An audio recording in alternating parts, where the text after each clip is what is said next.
experience with the deaf world, I've noticed that a bunch of hearing parents will pursue this option for their child at a young age.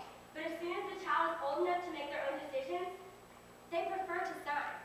Take Gail, for instance, who I mentioned at the beginning. Gail's parents literally did everything they could to force her to communicate orally. But today, when I speak to Gail, she prefers to sign. When Gail brought her fiancé home to meet her parents,